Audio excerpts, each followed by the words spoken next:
The day I got married, I smiled so wide, people thought I was the happiest bride in the world. But deep in my heart, I was scared because I was hiding a big secret. I looked at the man standing beside me, my husband, Leo. He held my hand tightly as the pastor said the vows. He was handsome, with a sweet smile and charming words. Everyone loved him. My friends said I was lucky, but they didn't know what I knew. Leo didn't love me. He loved what he thought I had, nothing.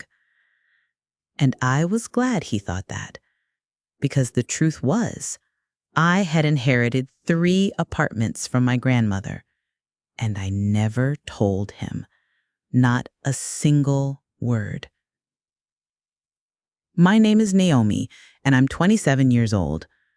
Let me tell you how hiding those apartment keys saved me from the biggest mistake of my life.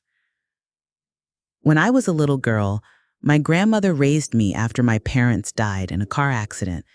She was the kindest woman I've ever known. Her laugh could light up a room. She sold fabrics in the market and worked hard all her life. We didn't have much money, but we had love. Before she died, she called me to her hospital bed.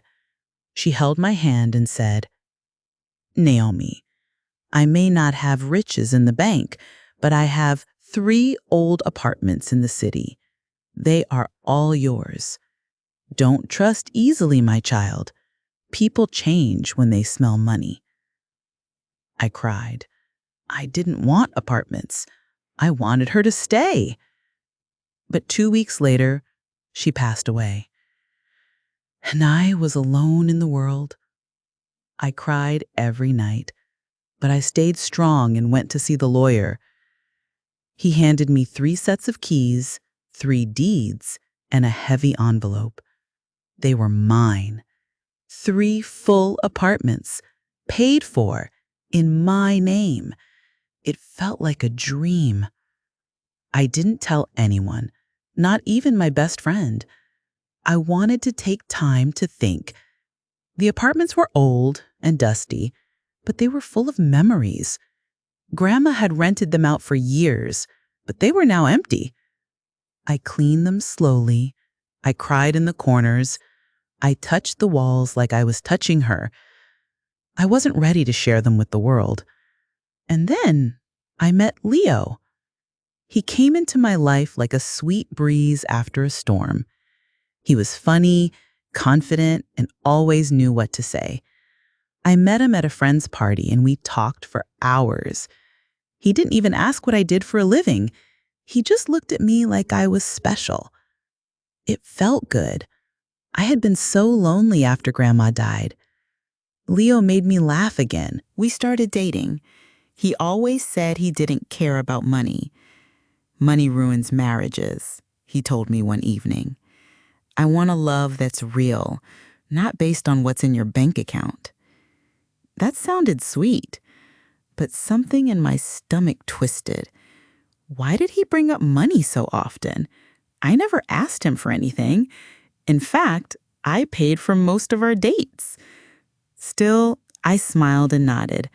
"I don't have much," I told him. And that was true. I didn't have much money, but I had property. And I was smart enough not to say a word. Leo didn't have a job. He said he was working on a business idea, a startup, he called it. I didn't mind. I thought maybe he just needed time. Grandma always taught me to be patient. We dated for a year. Then one day he proposed with a silver ring and a nervous smile. I may not have a big car or a big house, but I have a big heart. "Will you marry me?" I wanted to say no. Something still didn't feel right, but I was tired of being alone, tired of crying in my small rented room. So I said yes. We had a small wedding. My dress was simple, but I looked beautiful. My heart pounded with each step I took because I was marrying a man who didn't know the truth. He didn't know about the keys in the back of my drawer, or the papers hidden in my closet, or the strong locks on the apartment doors that only I could open. As we stood before the altar, he whispered, "You're going to make me so happy." And I smiled. But I also whispered in my head, "You're not touching those apartments, Leo, ever." After the wedding, we moved into a small one-bedroom apartment. I paid the rent. Leo said he was still working on his startup. He didn't tell me what it was, and I didn't ask. I cooked, I cleaned, I worked extra hours at the boutique. He played video games and watched YouTube. Sometimes I sat alone in the bathroom and cried. Was this what love was supposed to feel like? Still, I said nothing. I held my secret close because I had a strange feeling like one day that secret would save me. And I was right. Our marriage was only 3 months old when I started to feel truly alone. Leo was no longer the sweet man who gave me compliments and held my hand at night. He turned into a roommate who barely noticed me. Every morning I would wake up early, iron his shirt, and go to work at the boutique. He, on the other hand, stayed in bed, snoring with the TV remote still in his hand. I thought maybe he was tired. Maybe he was stressed. Maybe he just needed encouragement. So I tried. I left him little notes that said things like, "You're amazing. I believe in your dreams. We can do anything together." He would smile, kiss my cheek, and go right back to watching TV. I begged him to get a part-time job to help with bills, but he always said the same thing. "If I focus on my startup now, we'll be rich by next year." I didn't even know what the startup was. He wouldn't tell me. "You wouldn't understand," he'd say. "Just trust me." But trust was becoming harder. One evening I came home from work tired and sweaty. My feet were aching. I had worked a double shift. I dropped my bag and looked around. The room was messy. Plates were stacked in the sink. Leo was asleep on the couch with a half-eaten burger in his hand. That night, I cried myself to sleep. Not because I was poor, but because I was starting to feel like a stranger in my own home. Still, I stayed quiet. I didn't tell him about the apartments. I didn't tell him that I had more than enough money to make our lives easier. I wanted to know, truly know, if he would love me without it. Spoiler, he didn't. Then came the message. It was a Saturday. I had just done laundry and was hanging clothes on the balcony when I heard his phone buzz. He was in the shower. I didn't mean to snoop, but something told me to look. The message on the screen read, "Don't worry, baby. Once I can access her finances, I'll get us that house. She's just too dumb to see it." My hands began to shake. I read it 3 times to be sure. It came from a number saved as Tina with a heart emoji. Baby? Finances? She's just too dumb to see it? I froze. For a moment, I thought I couldn't breathe. Then I heard the water stop. I quickly placed the phone back where it was and pretended to be folding clothes. Leo came out, smiling like nothing happened. "Hey, babe, can you make pancakes?" I nodded, but inside, my heart was cracking. That night, I didn't sleep. I stared at the ceiling, my fists clenched under the blanket. Leo snored beside me like a baby, while I lay there wide awake, thinking of every single thing he ever said to me. All the "I love yous," all the "you're my queens," all the "we don't need money to be happy." It was all fake. He was playing a long game, waiting for the right time to strike. And I knew exactly what he wanted: my inheritance. But the fool didn't know. He was already 3 steps behind because I never put his name on anything, because I never spoke about the apartments out loud, because I never told anyone, not even my best friend, what I truly had. And now I was glad, so very glad. I decided not to confront him right away. No yelling, no fighting, no slapping or throwing things like in the movies. I was going to be calm, sweet, smiling, because I needed to catch him red-handed. The next day, I made him his favorite breakfast, pancakes and eggs. I kissed his forehead. I told him how lucky I was to have him. He looked confused at first. Maybe he thought I'd found out and would leave. But when I smiled at him and handed him orange juice, he relaxed. He had no idea. That afternoon, I called my cousin Zara. She was a lawyer and one of the few people I trusted with my life. I told her everything. Zara didn't yell. She just sighed and said, "You did the right thing, Naomi. Let's move the apartments into a trust under my name. That way, even if he tries anything, legally he gets nothing." I felt safer just hearing her voice. We started the paperwork the next morning. Back at home, I started cleaning one of the apartments, the oldest one. It was dusty and broken, with peeling paint and cracked tiles, but it was perfect for my plan. I installed a tiny hidden camera in the ceiling, one in the kitchen, one near the front door. I made sure everything looked normal, like I was just renovating. Then I did something that Leo's eyes light up.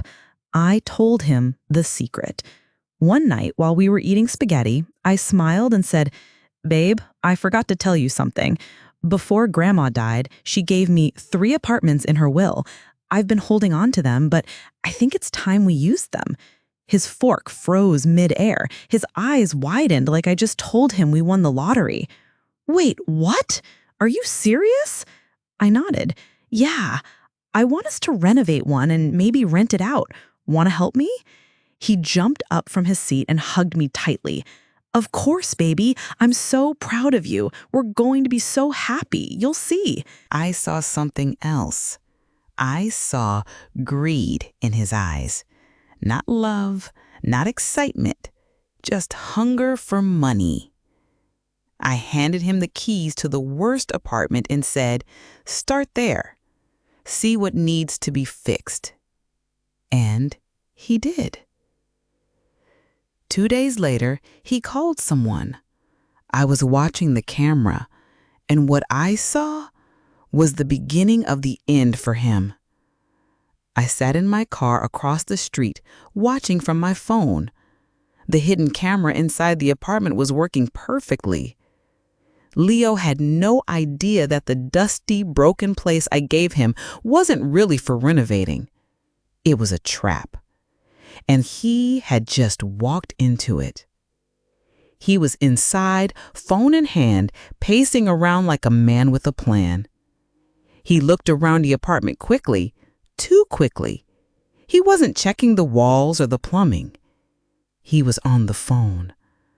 I turned up the volume and listened. "Yeah, it's old, but it's in a good location. Once we clean it up a bit, we can flip it fast. She doesn't know what she has. It's under her name, but I'll handle that."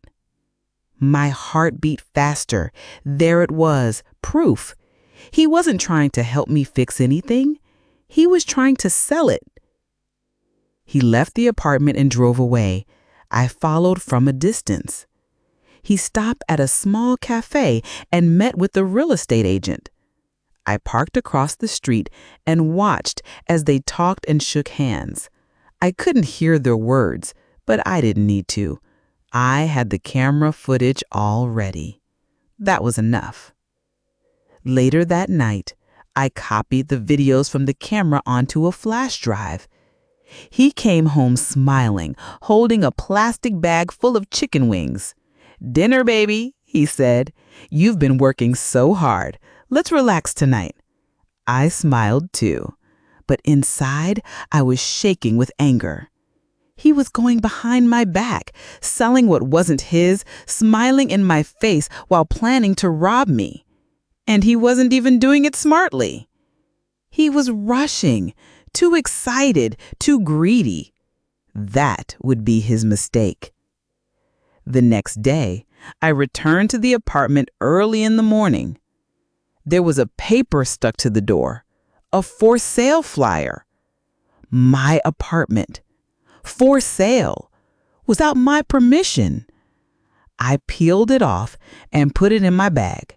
Another piece of evidence. I stepped inside and checked the camera. It was still running. I smiled and walked out quietly. That night, I baked Leo's favorite stew, goat meat pepper soup. He danced into the kitchen, kissed my cheek, and said, "You're amazing. Honestly, you're the best thing that's ever happened to me." I looked into his eyes and asked, "Do you love me, Leo?" He blinked. "Of course. Why would you even ask that?" I just smiled. He wasn't even good at lying anymore. The next day, he made a big move. He printed out fake documents with my name signed at the bottom.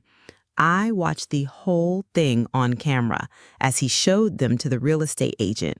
"She signed already," he told the man. "She's just not here today." The agent looked unsure, but Leo was good at talking. That's how he got me, too. And then he made the call that broke my heart for the last time. He called Tina. I watched him lean back on a dirty chair and say, "Baby, it's happening. I got the papers. I got the keys. Once I sell this place, we're rich. You and me. No more hiding. Naomi's too stupid to even know what's going on." He laughed. Tina laughed too. And something inside me snapped. All the pain, all the crying nights, all the times I wanted to scream but stayed quiet. It boiled over inside me like fire in my chest. But I didn't cry this time. I just smiled because I had everything I needed. I took the flash drive, the flyer, the copied papers, and even printed screenshots from the messages from his phone. I made a neat little folder. I stared at the folder all night. It was like holding the final piece of my freedom. Zara, my cousin, called me the next day. She said the trust was complete. All 3 apartments were now protected under her legal care. Even if Leo tried to sue or claim anything, he would get nothing. "You're ready," she told me. "You've done everything right." I nodded. It's time. I cleaned the house that day, washed the floors, lit candles, changed the sheets. I wanted everything to look perfect because tonight I would end this. Not with shouting, not with drama, but with truth and proof and power. When Leo came home, he looked tired. He had no idea what was waiting for him. "Wow, babe, the house smells amazing today. You went all out today." I smiled. "It's a special night." He grinned and kissed my cheek. "What's the occasion?" I handed him a plate of stew and poured him a cold drink. He started eating fast, moaning about how good the food was. Then I stood up, walked to the TV, and plugged in the flash drive. "Leo," I said calmly, "I want to show you something." He looked confused. The TV screen lit up. It showed him inside the apartment talking to the real estate agent. Then another clip played, him forging my signature. Then the final one, his call to Tina. "We're rich, baby. Naomi's too stupid to..." He dropped the spoon and stood up. "I can explain. Please, I handed him the folder. "These are the divorce papers and everything I've collected. You can leave now." He stepped back like I'd slapped him. No, baby, please. I made a mistake. We can work it out. Don't do this." I didn't cry. I didn't yell. I just looked at him. "You never loved me. You loved what I didn't show you. You tried to steal from me. And now I'm done." He fell to his knees. "Please, I don't have anything. You're all I have." I walked to the door and opened it. "Then you have nothing." And just like that, he left, and I was finally free. The door slammed behind him, and just like that, I was finally free. I stood there for a moment, the silence wrapping around me like a warm blanket. My heart was still racing, but not from fear. No, this time it was relief, power, peace. I locked the door. Then I sat down, slowly, and ate my own plate of stew. For the first time in months, food tasted good. I wasn't eating beside a liar. I wasn't cooking for someone who was planning to steal from me. I was just me, Naomi, alone in my own home, and proud of it. The next morning, I called Zara and told her everything was done. She laughed softly. "I told you, cousin, you were smart to keep quiet. If you had trusted him with the truth, you would have lost everything." I nodded. "Thank you for protecting the apartments. You protected yourself. I just gave you the papers to prove it." 2 days later, Leo tried to call. I didn't answer. He sent messages, long ones, some with tears, some with threats, some with promises. "Please, just talk to me. I was lost, Naomi. I didn't mean it. You'll regret this. I still love you. Let's fix it. We're meant to be. It was just one mistake." I blocked him. I changed my number. I deleted every old photo, every video, every sweet message I used to hold close. The real estate agent called me too. He had seen the TV footage. Leo tried to blame him. "Miss Naomi, I'm so sorry. I had no idea he was lying. He told me you had agreed to everything." I didn't yell at him. I just told him the truth. "You should learn to check your facts next time." He apologized again and hung up. That was the last time I heard from him. Tina? Oh, she didn't last long either. Leo moved in with her after I kicked him out. But it didn't take long for her to realize he wasn't a prince. He was a parasite. He didn't have a job. He didn't have a plan. And now he didn't have the sweet, quiet wife who made pancakes and worked double shifts. She dumped him 2 weeks later. Leo went back to his mother's house. She called me months. "Naomi, I'm sorry for what my son did. He's a fool." I didn't say much. I just said I wished him peace. And I meant it. As for me, I finally opened the doors to the apartments again. One of them was still old and broken, but I used the money from my savings to renovate it. New floors, fresh paint, new windows, bright curtains. The second one? I rented it out to a kind young teacher and her 2 daughters. She cried when I told her she could pay in installments. I cried too. The third one? I sold it. That sale gave me the capital to open a little business I'd always dreamed of, a small bookstore cafe, in honor of my grandmother, who used to read me bedtime stories every night. I named it Mama's Stories. The day I opened the shop, I placed her old rocking chair in the corner by the window. People came in and smiled at it, not knowing the story behind it. But I knew. And every time I saw it, I smiled too. One evening, as I was closing the shop, a little girl ran up to me and said, "Auntie Naomi, I like your smile. You look like a fairy godmother." I laughed. "Thank you, sweetheart." And I realized something. I hadn't smiled like that in years. I walked home that night with the keys to my real life in my hands. Not the keys to the apartments, but the keys to my freedom. Sometimes I think back to that wedding day, to the way Leo looked at me, to how I was smiling and holding a secret in my heart. 3 apartments, 3 keys, 3 chances to lose everything or save myself. And I chose right. I still wear my grandmother's bracelet every day. It reminds me of the woman who taught me to be strong, to listen to my gut, to never hand over everything just because someone says, "I love you." And when I see women falling into the same trap I almost did, I want to whisper to them, hide your keys, protect your peace, test the love before you trust it. Because the best thing I ever did was keep my mouth shut and say nothing about those apartments until it was time. Thank God I didn't.